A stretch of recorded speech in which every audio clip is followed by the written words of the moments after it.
Olá, meus queridos alunos. Hoje daremos início à nossa primeira aula do capítulo 1, que tem como tema as células. Nesta aula vamos aprender um pouco sobre o descobrimento das células, características, tipos de célula e estudar cada uma delas. Primeira coisa que nós devemos saber sobre as células é sobre o seu descobrimento, certo? Como foi que ocorreu isso?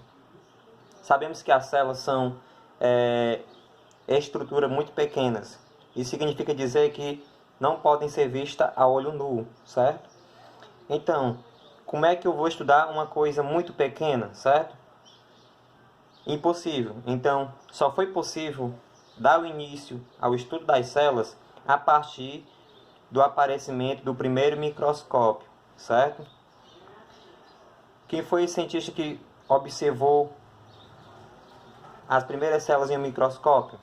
Chamado de Robert Hooke, certo? Foi um cientista inglês que observou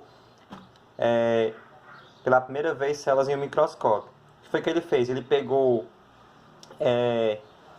observou pequenos pedaços de cortiça, que é aquela rolha que vem nos vinhos, certo? Nos litros de vinho.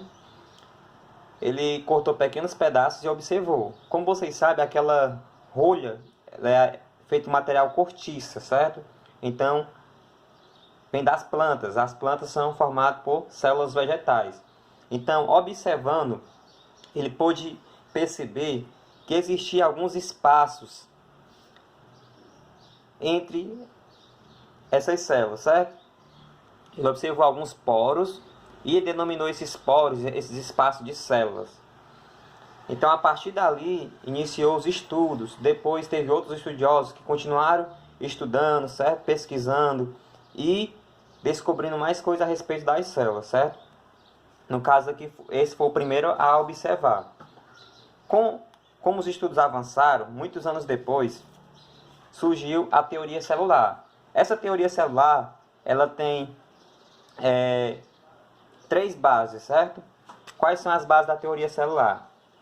A primeira base é que todos os seres vivos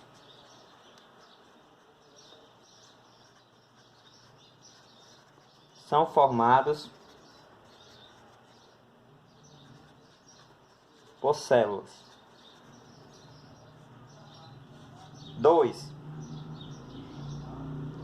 A célula é a unidade estrutural e funcional dos seres vivos. 3. Toda célula surge a partir de uma já existente. São essas 3 bases. Todos os seres vivos são formados por células, exceto os vírus, que nós vamos conversar sobre eles mais na frente. A célula é a unidade estrutural e funcional dos seres vivos. Quando eu falo a unidade estrutural, eu estou me relacionando à questão da estrutura. Nós somos formados por cerca de 37 trilhões de células no nosso corpo. Então, observe que é bastante a quantidade de células. Só que nós temos também seres que são formados por uma única célula, que nós vamos estudar mais na frente, certo? São as bactérias. E 3, todas as células surgem a partir de uma já existente, certo? Então essa foi a teoria celular que foi defendida, que é defendida até hoje. Quanto à questão do número de células, os seres vivos são classificados de 2 formas. Primeiro, os seres unicelulares. Unicelulares, que são formados por uma única célula. E temos os seres pluricelulares ou multicelulares, que são formados por 2 ou mais células, certo? Então são classificadas dessas duas formas. Nós teremos seres que são formados por uma única célula, como eu citei, por exemplo, as bactérias, e temos aqui seres pluricelulares ou multicelulares, no caso aqui dos seres humanos. Uma célula, partindo aqui para as características, ela é formada basicamente por três estruturas, certo? Quais são essas estruturas, professor? A principal delas é o núcleo, certo? Núcleo.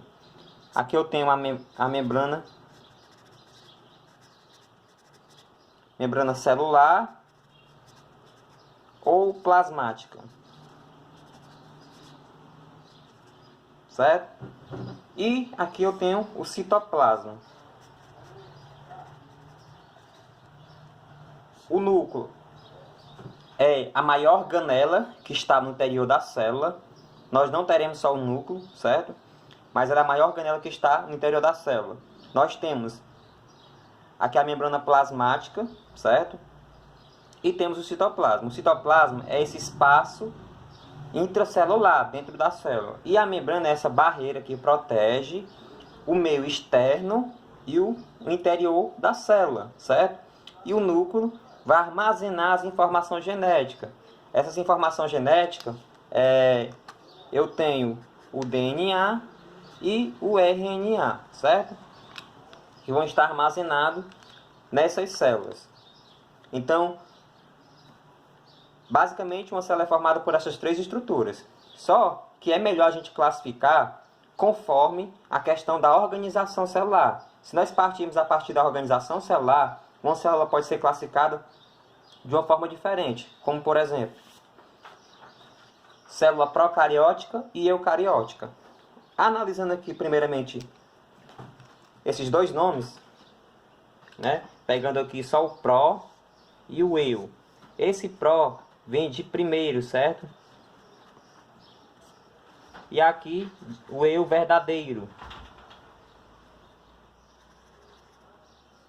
Verdadeiro, certo? O que isso significa? Observem que esse nome cariótica está relacionado com a membrana que existe em uma dessas células, certo? E no caso, essa célula é mais simples, certo? Ela foi uma das primeiras células que surgiram, certo? Pró, primeiro, veio antes.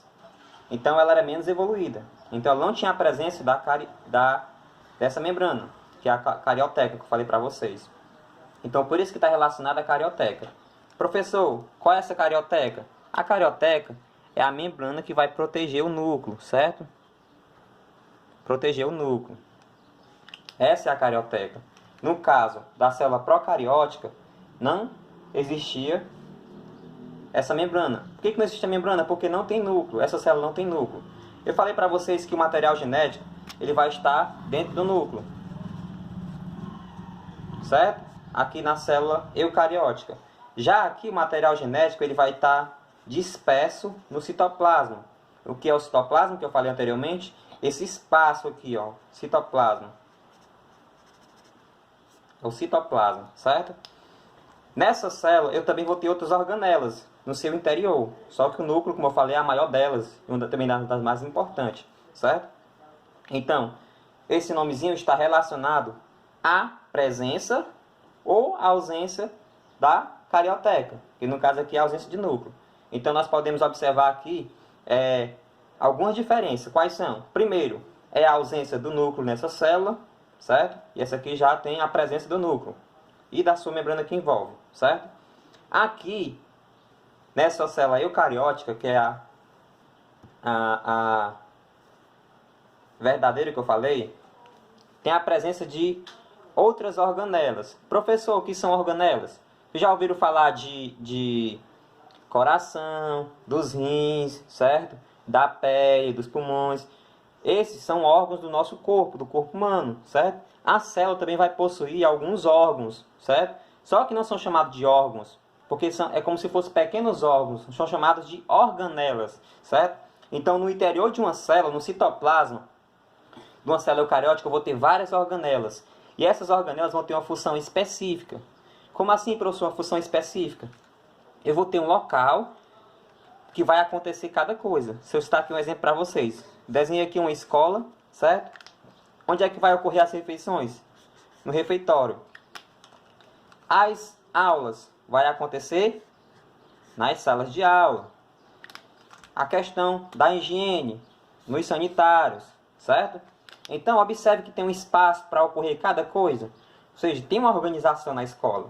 Na célula eucariótica, ela tem uma organização. E essa organização, cada organela tem uma função. Por exemplo, aqui eu vou ter uma organela que ela é chamada de mitocôndria. Ela é responsável pela respiração celular. Então, eu tenho um local aqui específico para acontecer isso. Nessa célula não vai ter. A respiração celular vai acontecer entre as membranas, certo? Dessa célula. As membranas dessa célula, certo? Então, essa célula tem a ausência do núcleo e não tem um local específico para acontecer cada coisa, certo? Então, essas são as dois tipos de células existentes que nós podemos citar. Partindo aqui, falando de uma célula procariótica, eu tenho aqui a bactéria, certo? A bactéria ela é unicelular, certo? O que quer dizer unicelular? Formado por apenas uma única célula, certo? Aqui no seu interior eu vou ter o DNA, certo? Eu vou ter também a presença de uma parede celular. Vou ter a presença também aqui por dentro de uma membrana, certo? Eu tenho aqui esse flagelo que vai ser utilizado para a questão da movimentação celular, certo? Elas são células bem simples, certo? As bactérias foram que surgiram primeiro. São células mais simples, unicelulares, possuem DNA, certo? No seu interior. Temos também essas bolinhazinhas que são ribossomos, certo? Que também são responsáveis pela questão da síntese de proteínas, certo? Ribossomos. Certo? Então, observe como é a estrutura de uma bactéria, que é uma célula procariótica. Partindo daqui, nós vamos falar de uma célula eucariótica, certo? Essa é a célula animal.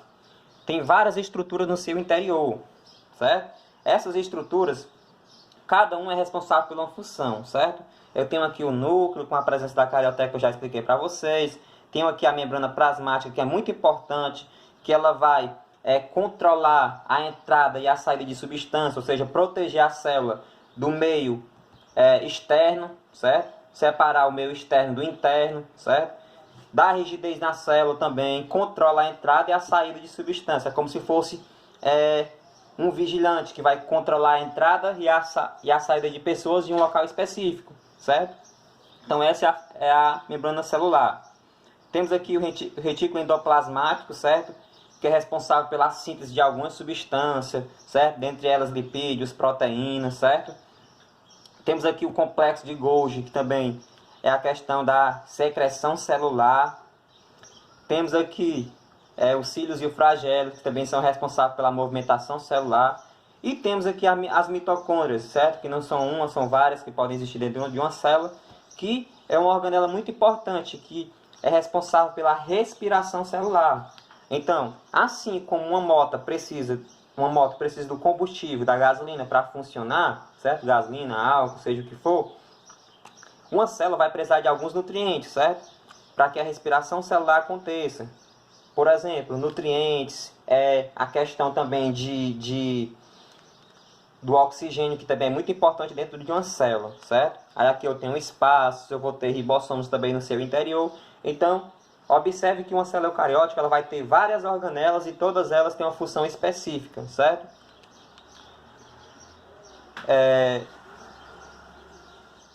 Eu esqueci de dizer para vocês, não, na verdade eu vou falar da célula vegetal, certo? A célula vegetal ela tem algumas diferenças da célula animal. Quais são essas principais diferenças? Olha só, a célula vegetal ela tem no seu exterior uma parede celular, certo? É como se fosse a parede de uma casa, certo? Que protege, que dá rigidez, certo? Observe que uma parede, ela é bem rígida, certo?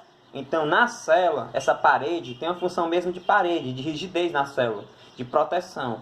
Mesmo com essa parede, ela não deixa de ter a sua membrana celular por dentro, certo?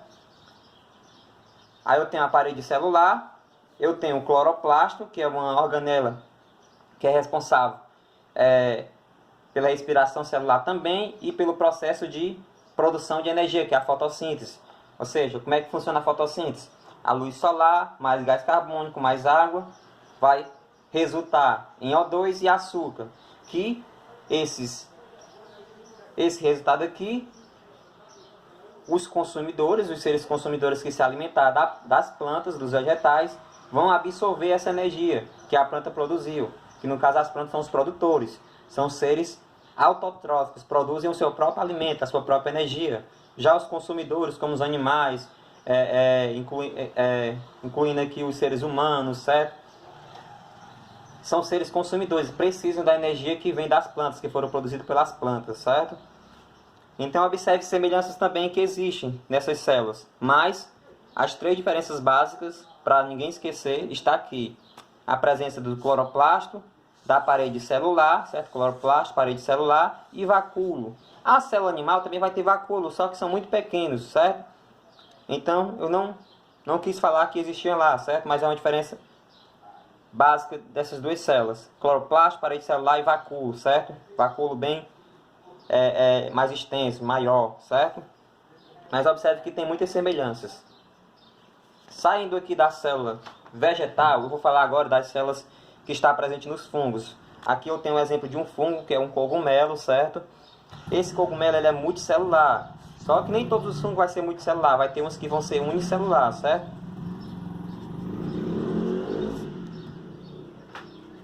Tem a presença de uma única célula. Os fungos têm a presença de várias células. Eu tenho aqui um cogumelo, se realizar um corte nesse cogumelo, eu vou ter aqui, conseguir observar um conjunto de ínfas, que eu posso chamar de micélio, certo?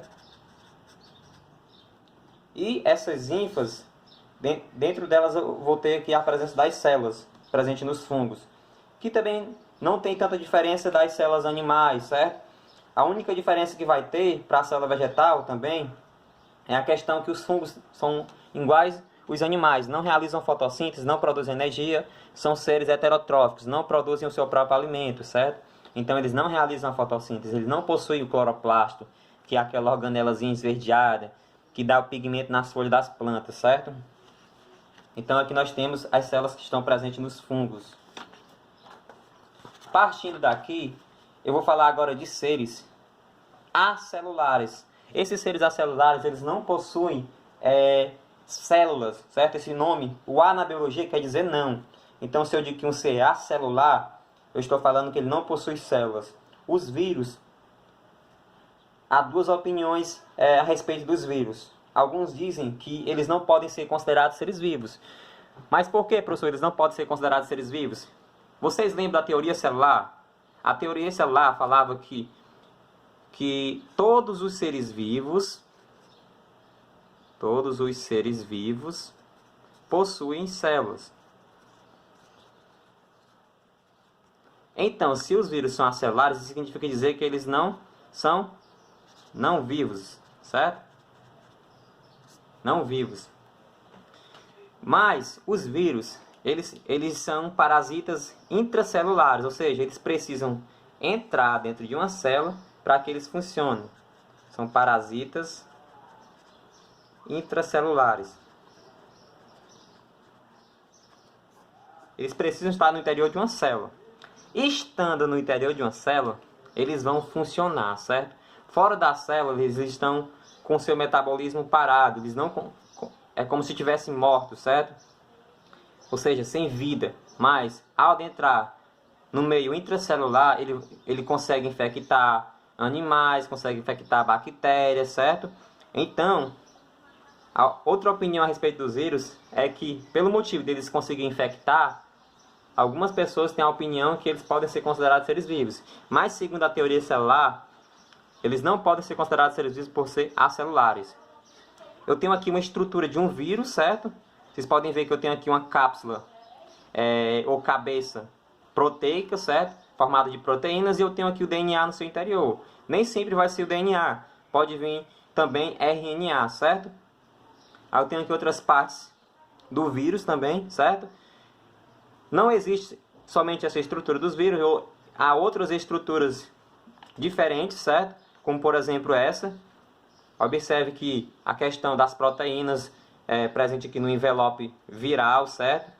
Na estrutura de um vírus. As moléculas de DNA também lá no seu interior. A cápsula proteica, a cabeça aqui de cima, como eu falei para vocês, que é proteica, certo? Também nesse outro tipo de vírus. Então, por esse motivo, os vírus eles não são considerados seres vivos. A ausência de células, certo? Então, com os vírus nós encerramos a nossa primeira aula, certo?